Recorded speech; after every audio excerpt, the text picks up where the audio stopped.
And it was now that the mariners began to use those star charts prepared in such detail by Claudius Ptolemy 14 centuries before. This is the Golden Hind, the ship that carried Sir Francis Drake around the world. It's not unlike the earlier caravels that sailed with the great Portuguese navigators down round the southern tip of Africa, and then out across the Atlantic with Columbus in 1492. So what was it about these ships that meant that you could sail them at will to the ends of the earth? Well, look at the rigging. Now, I know it looks like a confused mass of ropes, but if you look carefully, you'll see the old square sail there on the front mast. Now, some of these ships had one, some two, sometimes even three masts carrying the square sails. But on the back end, there was a mast with the familiar triangle shape of the lateen. And it was this mixture of sail that allowed you to cross an ocean anytime you wanted to.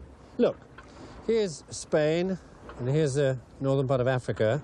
And over here, there's America and the Gulf, and then South America. Now, in the area here off the coast, you get winds going in all sorts of directions, very variable. So you use a lateen sail to tack yourself into a position where the steady northeasterly trade winds, which you can pick up on the square sails, will take you straight across the Atlantic. When you want to come home, you do the same thing the other way around. You tack through the variable winds until you pick up the westerlies, you put up the square sails, and the westerlies bring you all the way home.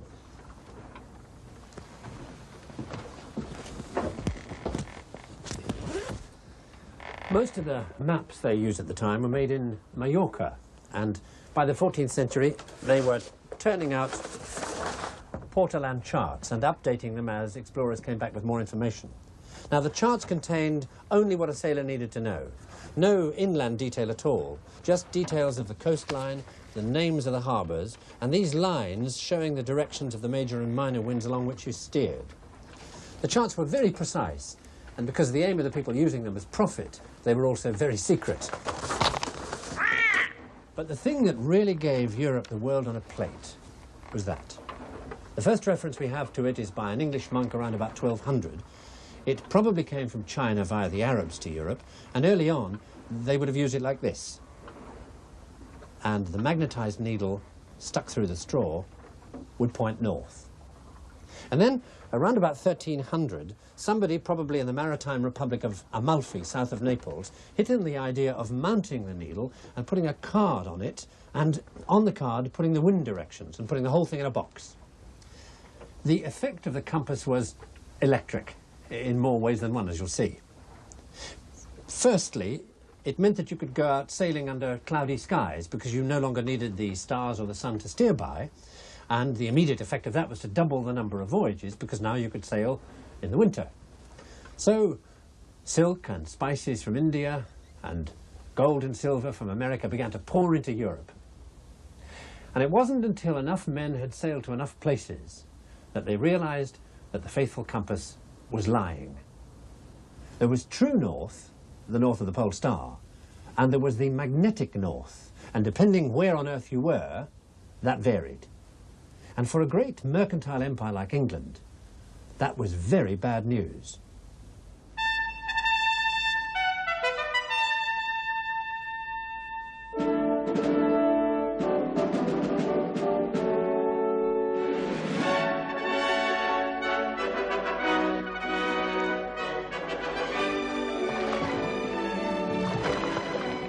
I suppose Shakespeare and the travel agents have done more than anybody else to give us our technicolor view of Elizabethan England, starring the Queen herself as a kind of swashbuckler in pearls.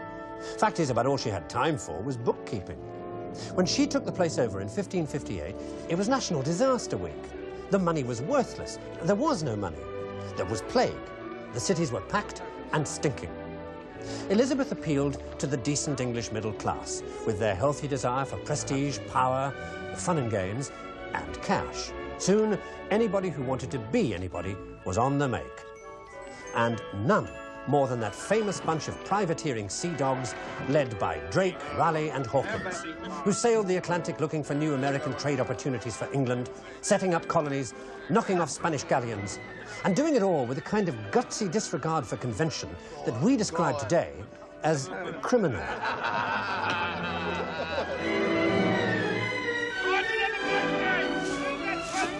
Sweet bear! Come on, move yourself. Get this box out to you. The privateers would bring back everything they could lay their hands on, even Eskimos. Don't you touch me.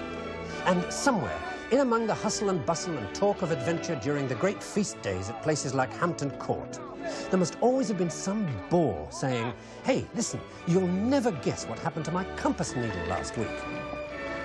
Toss on!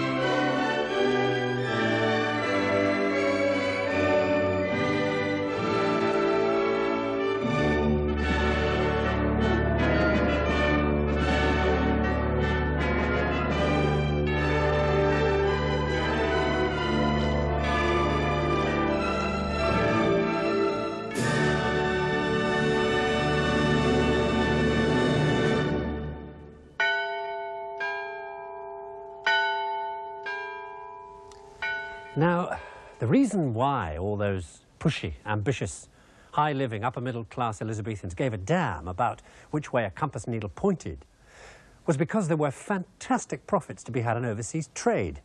And if your needle let you down and you went off course, well, there was a pretty good chance you wouldn't get home with all the lovely money. See, the problem with the needle was really quite simple.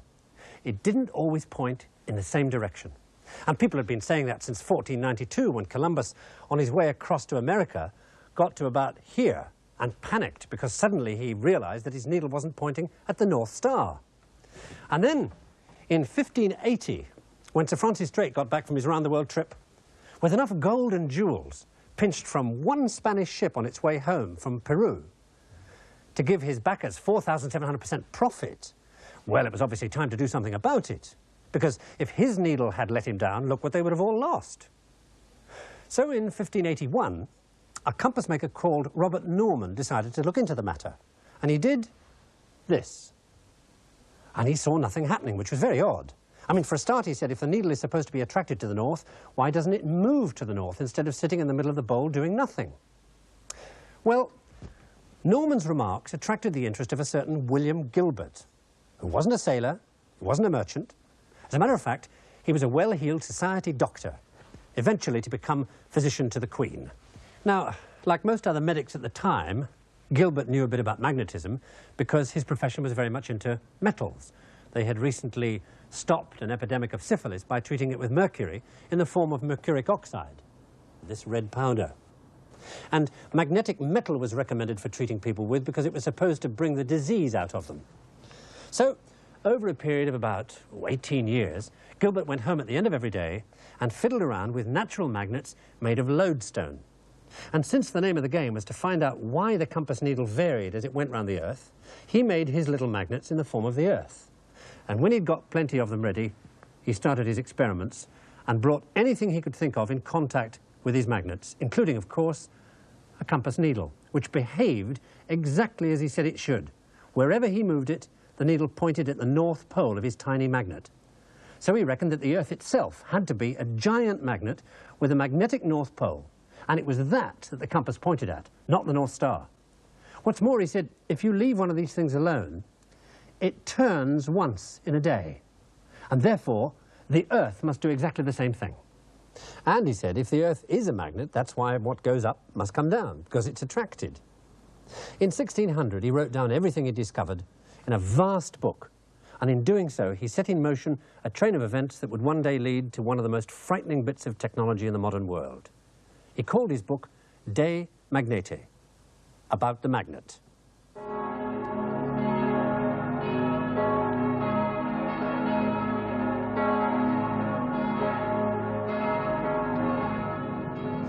Gilbert's book was practically an overnight success in Europe.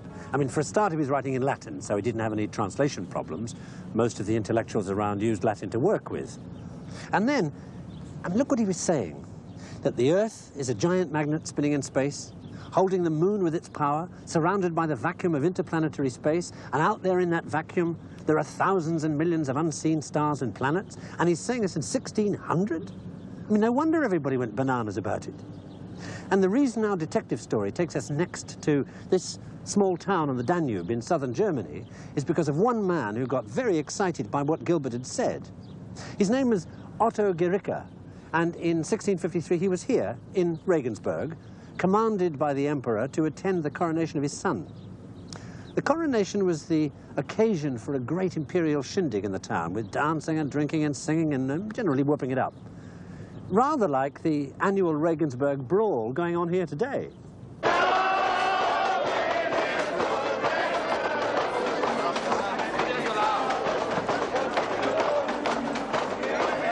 In Regensburg, some of the more meaningful traditions haven't changed a bit in hundreds of years.